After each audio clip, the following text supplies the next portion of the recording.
Welcome back to my channel. ముందుగా మీ అందరికీ మహాశివరాత్రి శుభాకాంక్షలు. ఈశ్వర కటాక్షం మనపై ఉండి మన అంతా హ్యాపీగా ఉండాలని మనస్ఫూర్తిగా కోరుకుంటున్నాను. ఈరోజు క్లాసుకు సంబంధించి ఇండియన్ పాలిటీలో భారత రాజ్యాంగం యొక్క పరిణామ క్రమాన్ని చూస్తున్నాం. ఇదివరకు షార్టెడ్ చట్టాలను కంప్లీట్ చేసినాము. ఇప్పుడు కౌన్సిల్ చట్టాల్లో భాగంగా 1919 భారత ప్రభుత్వ చట్టం లేదా మాంటింగ్ స్టెమ్స్పడ్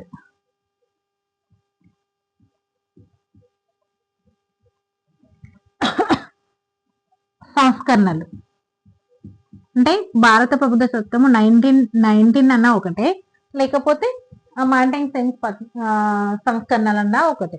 ఈ స్టెమ్స్పడ్ అనే అతను వైస్రాయ్, ఇతను మాంటింగ్ అతను భారత కార్యదర్శి. వీరిద్దరు కృషి చేశారు ఈ చట్టం తేవడానికి. అందుకనే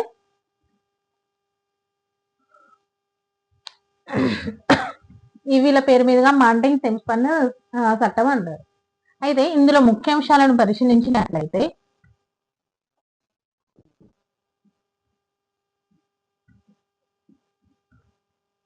అధికారాలను విభజించారు.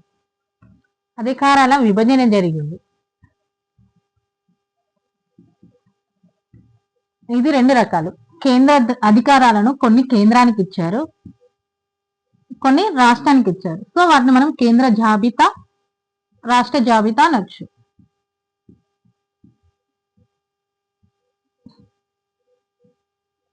రాష్ట్ర జాబితాలో 51 అంశాలు ఉంటే కేంద్ర జాబితాలో 47 అంశాలు ఉన్నాయి. తర్వాత యూపీఎస్సీని ఏర్పాటు చేశారు. తర్వాత 1860లో కేంద్రంలో బడ్జెట్ ప్రవేశపెట్టారు కదా.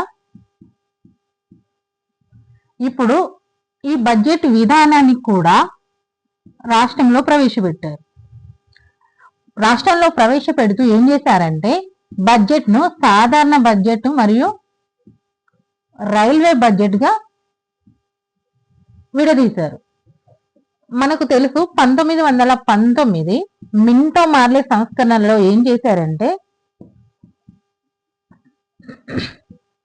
మత నియోజకవర్గాలను ప్రవేశపెట్టారు.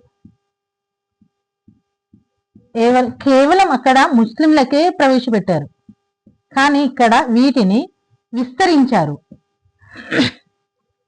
విస్తరించి ఏం చేశారు అంటే అన్ని మతాలకు ప్రత్యేకంగా మత నియోజకవర్గాలను ఏర్పాటు చేశారు. సిక్కులకు, బౌద్ధులకు, ఆంగ్లో ఇండియన్స్ అట్లా మత నియోజకవర్గాలను ఏర్పాటు చేశారు. ఇందులో ముఖ్యమైన అంశం ఏంటంటే ప్రభుత్వ ఖాతా సంఘంను ఏర్పాటు చేశారు. తర్వాత చాలా అత్యంత ముఖ్యమైన అంశం ఏంటంటే హై కమిషనర్ అనే పదవిని సృష్టించారు. హై కమిషనర్ అనే పదవిని సృష్టించారు.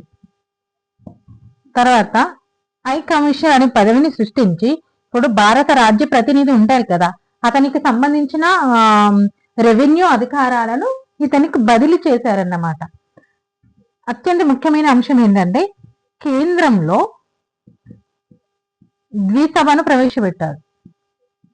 కేంద్రంలో ద్విసభ ఏంటిదంటే కేంద్రంలో శాసనసభ, రాష్ట్రాలలో రాష్ట్ర మండలి.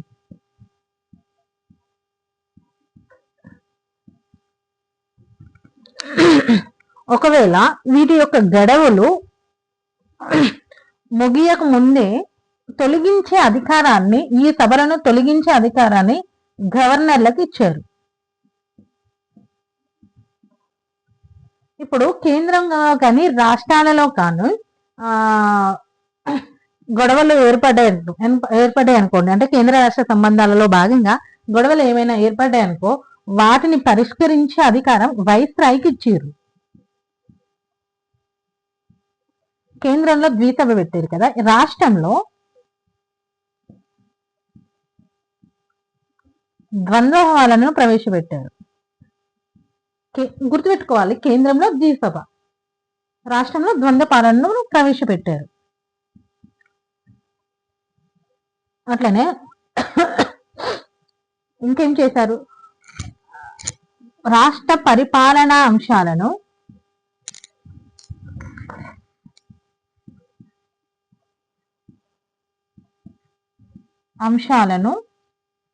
రెండు రకాలుగా వర్గీకరించారు. ఒకటి రిజర్వ్డ్ మరియు ట్రాన్స్ఫర్డ్ అనే అంశాలుగా రాష్ట్ర అంశాలను విభజించారు. ఈ సెక్షన్ గురించి మళ్ళీసారి తెలుసుకుందాము. భారత ప్రభుత్వ చట్టం 1919 అన్న ఒకటి, మాంటెంగ్ సెన్స్ఫర్డ్ సంస్కరణలు అన్న ఒకటి. మాంటెంగ్ అంటే కార్యదర్శి అన్న ఒకటే, ప్రతినిధి అన్న ఒకటే, భారత ప్రతినిధి అన్న ఒకటే, కార్యదర్శి అన్న ఒకటే. స్టెయిన్స్ఫర్డ్ అనే అతను వైస్రాయ్, అప్పుడు వైస్రాయ్ ఉండేవాళ్ళు కదా. ఇందులో ముఖ్యాంశాలను పరిశీలించినట్లయితే అధికారాల విభజన జరిగి కేంద్ర జాబితా, కొన్ని అధికారాలు కేంద్రానికి ఇవ్వబడ్డాయి, కొన్ని అధికారాలు రాష్ట్రానికి ఇవ్వబడ్డాయి. కేంద్రానికి ఇచ్చిన జాబితాలలో 47 అంశాలు ఉంటే, రాష్ట్రానికి ఇచ్చిన జాబితాలలో 51 అంశం ఉంది. అట్లనే మనకు యూపీఎస్సీ సివిల్ సర్వీస్ ఎగ్జామ్స్ కోసం యూపీఎస్ ని ఏర్పాటు చేశారు. ఇందులో మెయిన్ గా ఈ చట్టం ఎప్పటి నుండి అమలుకి వచ్చింది అంటే, ఈ చట్టం నేను చెప్పడం మర్చిపోయాను, 1911 నుండి ఈ చట్టం అమలైంది. తర్వాత ఈ చట్టం ఎంతవరకు అమలైందో తెలుసుకోవడానికి 10 సంవత్సరాల తర్వాత చట్టబద్ధ కమిషన్ ను ఏర్పాటు చేస్తామని చెప్పారు. చట్టబద్ధమైన కమిషన్ ను ఏర్పాటు చేస్తామని చెప్పారు. ఇందులో ఆల్రెడీ చెప్పేశారు, ఈ చట్టం ద్వారా ఇది ఎంతవరకు సక్సెస్ అయిందో తెలుసుకోవడానికి కమిషన్ ఏర్పాటు చేస్తామని చెప్పారు. అయితే ఇప్పుడు యూపీఎస్సీని ఏర్పాటు చేసి అని చెప్పినాను కదా. 1869లో కేంద్రంలో ఫస్ట్ సారి బడ్జెట్ ప్రవేశపెట్టారు కదా. దాన్ని రాష్ట్రాల్లో కూడా ఈ చట్టం ద్వారా రాష్ట్రంలో కూడా బడ్జెట్ ప్రవేశపెట్టారన్నమాట. తర్వాత ఏం చేశారు అంటే, సాధారణ బడ్జెట్ నుండి రైల్వే బడ్జెట్ ను వేరు చేశారు. ఎప్పుడు ఈ చట్టము మనకు 1921లో అమలైందని చెప్పినాయి కదా. అంటే 1921లో సాధారణ బడ్జెట్ నుండి రైల్వే బడ్జెట్ వేరు చేశారు.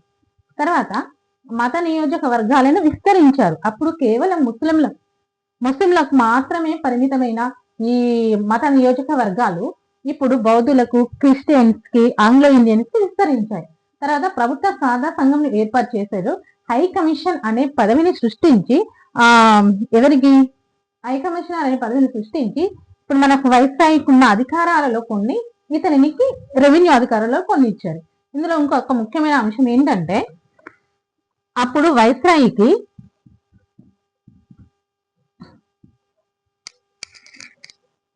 భారత రెవెన్యూ నుండి శాలరీ ఇచ్చేవారు. ఇప్పుడు ఏం చేశారంటే, బ్రిటిష్ ప్రభుత్వం ఇస్తుంది, బ్రిటిష్ ప్రభుత్వం కూడా వీళ్ళకి శాలరీ ఇవ్వాలి అని చెప్పేసి అనుకున్నారన్నమాట. సో ఇక్కడ వరకు వచ్చింది కదా. హై కమిషన్ అనే పదవిని సృష్టించారు. అందులో వైస్రాయ్కి ఉన్న రెవెన్యూ అధికారాలను హై కమిషనర్ కి ఇచ్చేశారు. తర్వాత కేంద్ర శాసనసభ, రాష్ట్రంలో రాష్ట్రాల మండలిని ఏర్పాటు చేసి ఈ రెండు సభల యొక్క గడువు ముగియక ముందు తొలగించే అధికారాన్ని గవర్నర్కి ఇచ్చేశారు. తర్వాత కేంద్ర రాష్ట్ర సంబంధాల ఉంటాయి కదా, ఆ కేంద్ర రాష్ట్ర సంబంధాల మధ్య తగాదాలు ఏర్పడినప్పుడు వాటిని తొలగించే అధికారము వైస్రాయ్కి ఇచ్చారు. రాష్ట్రంలో ద్వంద్వ పాలన ప్రవేశపెట్టారు. రాష్ట్ర పరిపాలనకు సంబంధించిన పరిపాలన అంశాలను 2 రకాలుగా వర్గీకరించారు. ఒకటేమో రిజర్వ్డ్, రెండేమో ట్రాన్స్ఫర్మ్డ్. అండ్ ఈ చట్టం 1921లో అమల్లోకి వచ్చిందని చెప్పినాను కదా. తర్వాత వైస్రాయ్ ఎవరైతే ఉన్నారో వైస్రాయ్కి రెవెన్యూ అంటే శాలరీ భారత రెవెన్యూ నుండి కాకుండా బ్రిటిష్ ప్రభుత్వం నుండి ఇచ్చిన తర్వాత ఈ కమిషన్ అంటే 1919 భారత ప్రభుత్వ చట్టము ఎప్పుడైతే ఎంతవరకు సక్సెస్ అయిందో తెలుసుకోవడానికి 1910 సంవత్సరాల తర్వాత ఒక కమిషన్ ను ఏర్పాటు చేయాలని అనుకున్నారు. ఆ విధంగా ఏర్పడిన కమిషనే సైమన్ కమిషన్. ఈ కమిషన్ ని నెక్స్ట్ క్లాస్ లో చూద్దాం.